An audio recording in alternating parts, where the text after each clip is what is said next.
Number 6, be flexible and unexpected. A little formal, a little casual. The French combine high-end with everyday. Spaces should be versatile, but cohesive.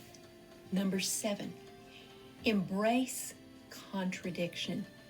Things that don't obviously pair well together often make the most interesting interiors.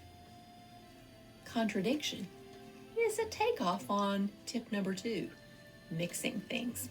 Number 8, make your own rules. There's a huge difference between following trendy design rules and a personal design style.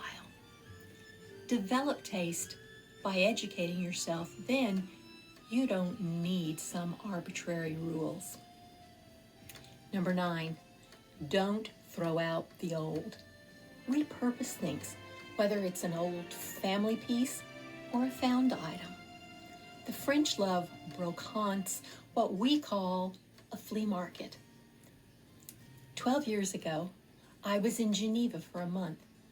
They had a flea market twice a week where I found 2 watercolors and an etching that I brought back for my daughters. If you're shopping, try vintage and antiques first.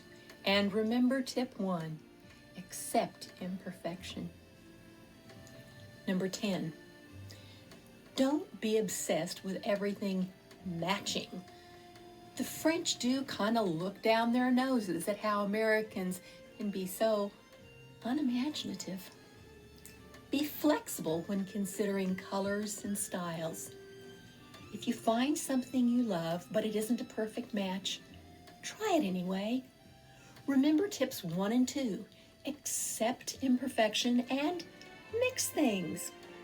Number 11, use florals.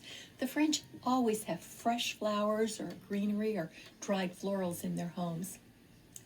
I took a small terrarium to college and have always had living plants since then. A space feels lifeless to me without plants. I tend to buy potted plants rather than cut flowers since they last longer.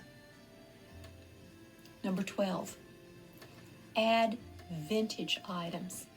Even in a modern interior, you can include vintage rugs and posters or furniture. And don't be afraid to mix rustic and elegant.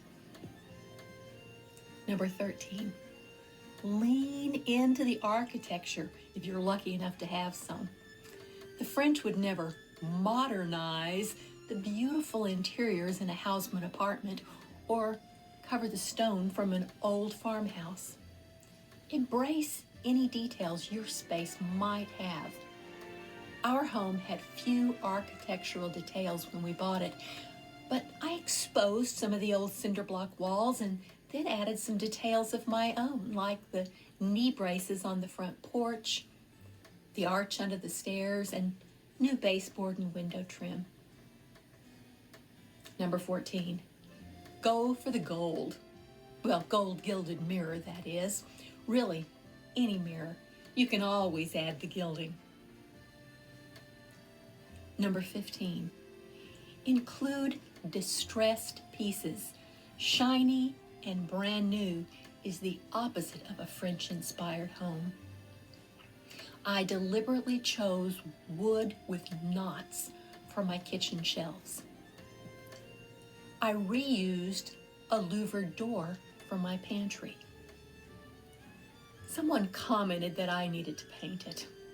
Remember tip 1, accept imperfection. Number 16, choose a neutral background. In my experience, your neutral does not have to be white or beige or gray. My neutral is a warm gold. My daughter Katie's neutral is a taupe.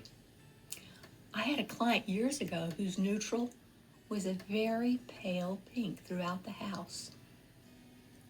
It just needs to be a color that works throughout your house, doesn't call attention to itself, and brings joy to you. Number 17, choose a coordinated color palette. The colors in each room should transition smoothly with the other spaces. The right neutral might be what pulls it together, or it might be a secondary color. In my previous house, every room had a bit of deep green. Number 18, add an armoire for storage and style. Very French. Just saying the word makes you feel French. Number 19, use a chandelier anywhere you can. For me, especially if it has crystals. Number 20, create a cozy outdoor space where you can sit and enjoy the day.